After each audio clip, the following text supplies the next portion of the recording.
Assalamualaikum warahmatullahi wabarakatuh. Untuk para pecinta MMA, selamat datang di channel gue, Obrolan Fighter.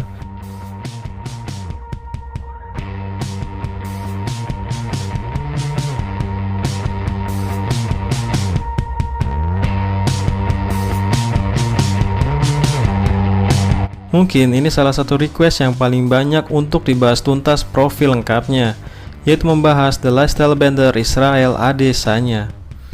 Kesuksesannya hampir menyamai Conor McGregor saat itu, menjadi pendatang, lalu merajai, tak terkalahkan, lalu tak terbantahkan. Bedanya, Conor tidak pernah mampu mempertahankan gelarnya, sedangkan Adesanya sudah 2 kali mempertahankan gelarnya. Bisa jadi Adesanya mengulangi kepopuleran Conor McGregor jika mampu double champ, dan gue yakin Adesanya mampu. Maka dari itu, gue bikin video ini untuk menjelaskan dengan rinci siapa The Lifestyle Bender Israel Adesanya. Untuk nama, jangan kaget ya, karena saking panjangnya. Nama lengkapnya adalah Israel Temitayo Odunayo Oluwafemi Owolabi Adesanya. Tunggu bentar, Temitayo. Sudahlah, abaikan. Kira-kira nama Mas siapa ya? Dimas Zakaryadi, putra mama buatan Papa Indonesia Merdeka, Sakinah Mawaddah Warahmah Pertama, seksual pernah Nadia something. Itu apa itu? Nama kan? Adesanya lahir tanggal 22 Juli 1989 di Lagos, Nigeria. Ayahnya bernama Olufemi, seorang akuntan, sedangkan nama ibunya Taiwo, seorang perawat. Adesanya mengaku beruntung terlahir dari orang tua yang kaya, yang membuat nasibnya lebih beruntung, sehingga orang tuanya menyekolahkannya di perguruan taekwondo dan pindah ke New Zealand dan berlatih kickboxing di sana. Tapi ibunya mengeluarkan Adesanya dari perguruan taekwondo karena cedera. Kata Adesanya, "Saya menendang apa saja di rumah saya." Untungnya ibunya tidak melarang secara permanen. Seandainya ibunya melarang secara permanen, mungkin kita tidak akan pernah mengenal Israel Adesanya. Adesanya sempat pindah ke Ghana selama 10 bulan, lalu pindah ke New Zealand supaya mendapatkan pendidikan yang lebih diakui. Saat SMP, Adesanya tidak tertarik lagi untuk belajar bela diri, justru lebih tertarik dengan dance dan anime Jepang, terutama Naruto, Avatar, dan Death Note. Jadi wajar saat di oktagon, Adesanya sering menari-nari dan bertingkah layaknya tokoh anime. Jadi wajar Adesanya dijuluki wibu terkuat di dunia. I can dance. That was one of my things I used to do back in the day, so that comes easy to me. A lot of guys underestimate the power of footwork. Look, I've been drilling these for a long time. These are not fake hand signs. These are for weebles, all the anime nerds. Like, you guys don't understand. Like, they keep saying, "Oh, that bullshit, just fucking doing stupid hand signs." Like, I drill.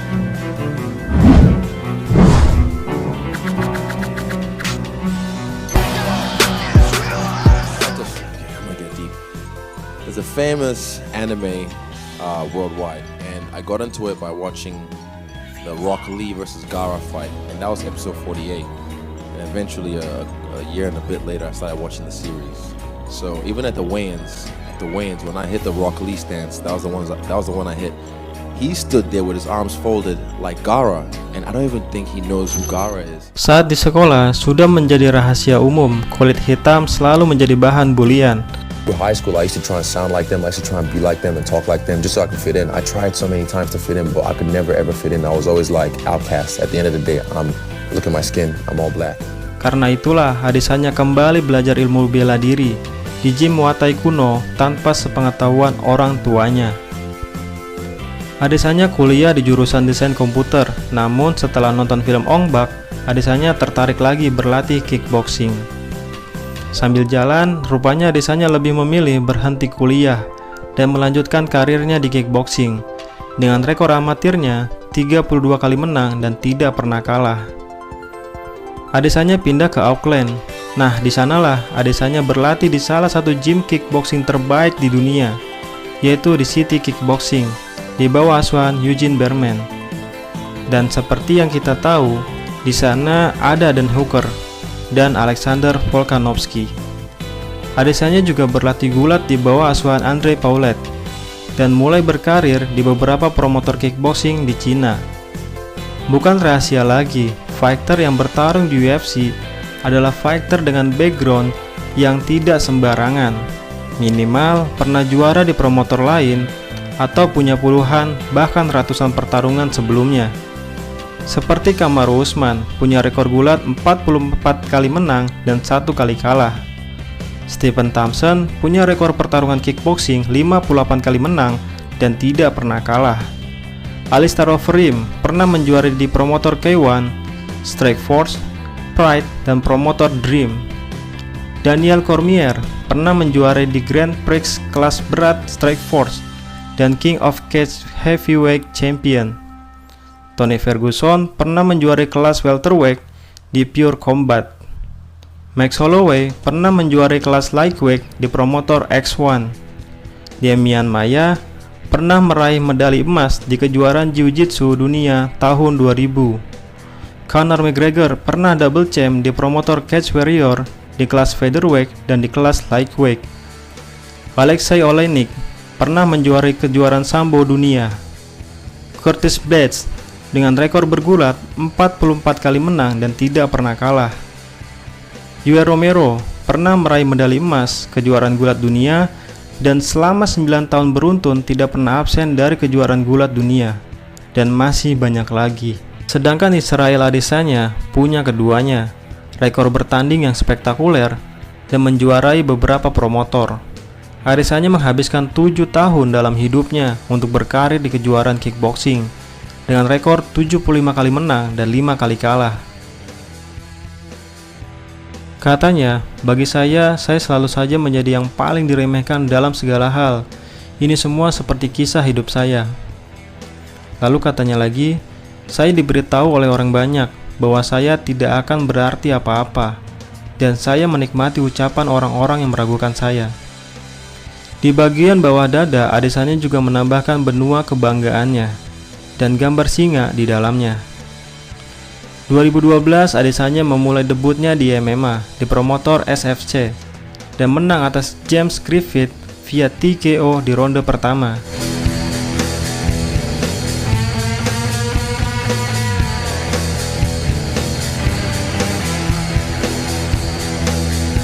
Lalu di Shuriken MMA, Adesanya menang atas John Fake via TKO di ronde pertama.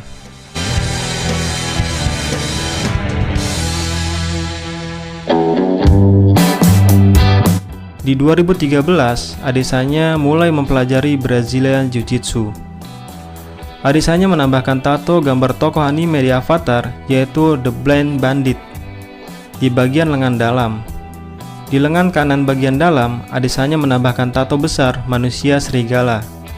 Bagi Adesanya, tato serigala adalah simbol kesetiaan dan ketekunan. Adesanya pun memulai debutnya di tinju. Walau sempat kalah di dalam debutnya, Adesanya menang 5 kali beruntun setelahnya hanya dalam 1 tahun. Di tahun 2015, Adesanya kembali lagi ke MMA. Bulan Agustus, di Legend of MMA, Adesanya menang atas Song Kenan via TKO di ronde pertama.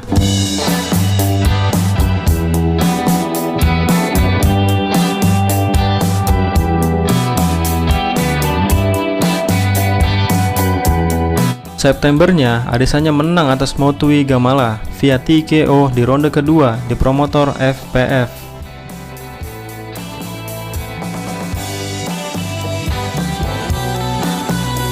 Di bulan yang sama, menang atas Gael King via TKO di ronde kedua di promotor Wulin Feng. Karena kemenangan dan rekor yang luar biasa, Adesanya dijuluki Black Dragon oleh para fans di Cina. Januarinya di Wulin Feng Epic 1, Adesanya menang atas Vladimir Katikin via TKO karena Dr. Stoppage di ronde kedua. Maretnya di Wulin Feng Epic 2, Adesanya menang atas Tibir Zagirov via TKO di ronde kedua. Bulan Mei-nya di Glory of Heroes 2, Adesanya menang atas Andre Flores Smith via TKO karena corner stoppage di ronde pertama. Di bulan yang sama, di Wulin Feng Epic 4, menang atas Murat Kuramagomedov via TKO di ronde kedua. 2017 untuk pertama kalinya dan menjadi satu-satunya kekalahan Adesanya via knockout, yaitu di kejuaraan kickboxing saat melawan Alex Pereira. Sedangkan di MMA, Adesanya memenangkan kejuaraan di promotor AFC saat menang atas Melvin Guillard via TKO di ronde pertama. Dan juara di promotor Hex Fighting Series saat menang atas Schwarzenegger via KO di ronde pertama. Bulan Desember, dengan rekor dan pengalaman spektakuler, akhirnya UFC mengontrak Adesanya. Mungkin semenjak 2018, Adesanya membuat julukannya sendiri, yaitu The Last Stylebender, yang merupakan plesetan dari kartun Avatar, yaitu The Last Airbender.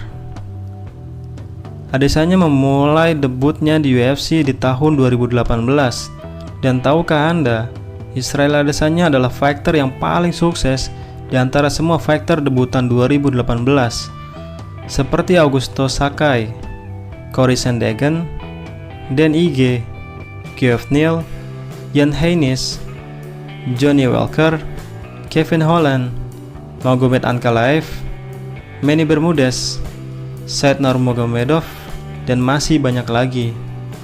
Mungkin hanya Peter Yan dan Weili Zhang yang prestasinya mendekati Adesanya.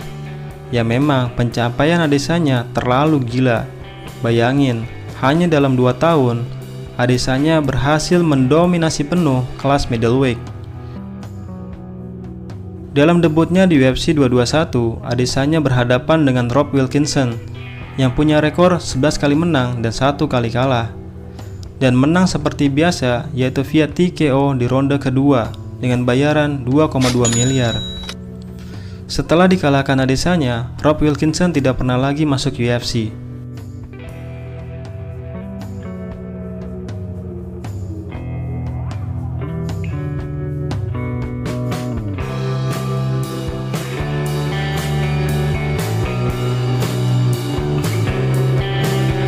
Aprilnya di UFC on Fox, untuk pertama kalinya Adesanya menang via keputusan juri atas rising star dari Italia, Marvin Vettori. Bahkan hasilnya split decision, karena dari ketiga juri ada 1 juri yang memenangkan Marvin Vettori. Ya siapa lagi kalau bukan Chris Lee. Karena dari 12 kemenangan sebelumnya semuanya dimenangkan via knockout, Adesanya mendapat bayaran 1,5 miliar. Winner by split decision, Israel The Last Stylebender. Adesanya pun menambahkan tato di perutnya yang terinspirasi dari 2 karakter, yaitu Avatar dan Naruto. Bulan Juli, karena kemenangannya atas Marvin Vettori, Adesanya berhadapan dengan top contender, yaitu Brett Tavares, yang saat itu di ranking 8. Adesanya pun menang lagi-lagi via keputusan juri dengan bayaran 2,3 miliar dan naik ke ranking 9. Novembernya di UFC 230, Adesanya berhadapan dengan Derek Brunson yang pada saat itu di ranking 6 kelas middleweight. Saat konferensi pers, Brunson menyebut Adesanya dengan sebutan skinny atau si kurus. Namun dengan mudahnya Adesanya menang via TKO hanya dalam 1 ronde, bahkan hanya dengan 13 serangan signifikan. Adesanya pun mendapat bayaran 2,4 miliar dan naik ke ranking 6 kelas middleweight UFC.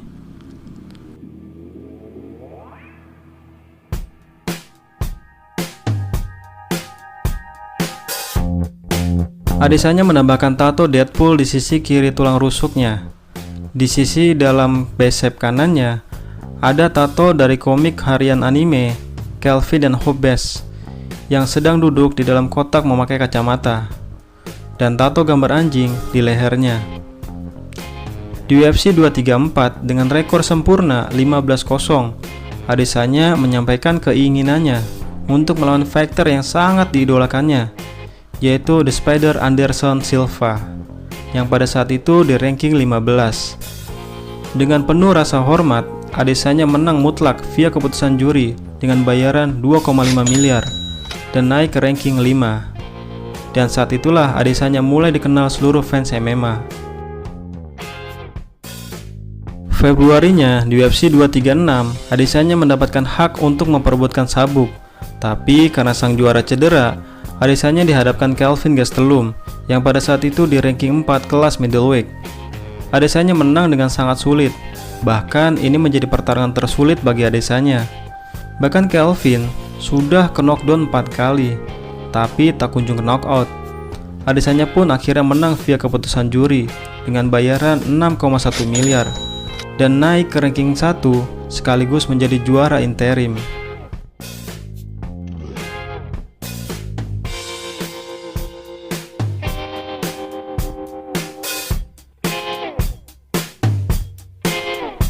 Di tahun yang sama, di bulan Oktober, di UFC 243, untuk pertama kalinya, Adesanya tidak diunggulkan, karena Adesanya di angka plus 160, sedangkan sang tuan rumah, yaitu Robert Whittaker, di angka minus 185.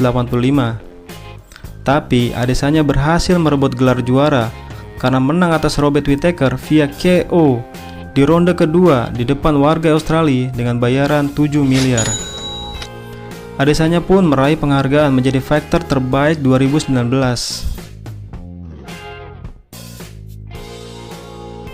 Setelah menang, karena sudah dari awal Paulo Costa selalu mengejek Adesanya, maka Adesanya pun mengacungkan jari tengah, dan Paulo Costa menantang balik.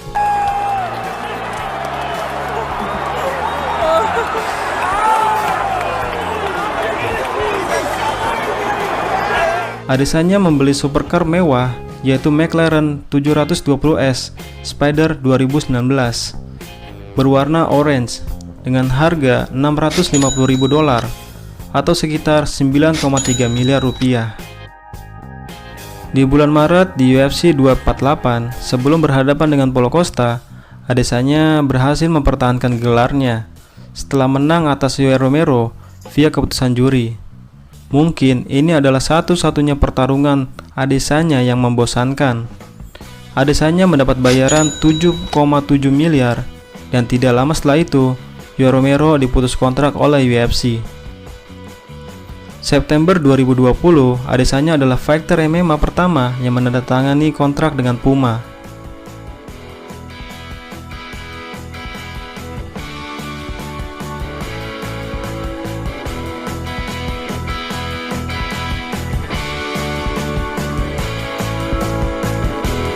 Di bulan yang sama, di UFC 253, Adesanya langsung dijadwalkan bertarung melawan Paulo Costa.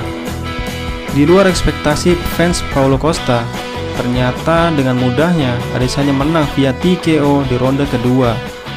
Dan Adesanya mempertahankan gelarnya dan telah mendominasi penuh kelas middleweight. Adesanya mendapat bayaran 9,8 miliar.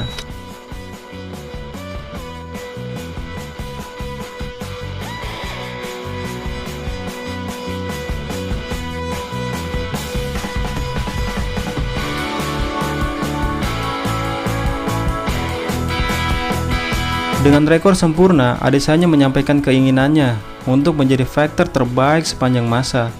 Namun, Adesanya punya cara sendiri. Daripada harus mempertahankan gelar bertahun-tahun, lebih baik naik kelas lalu double champ.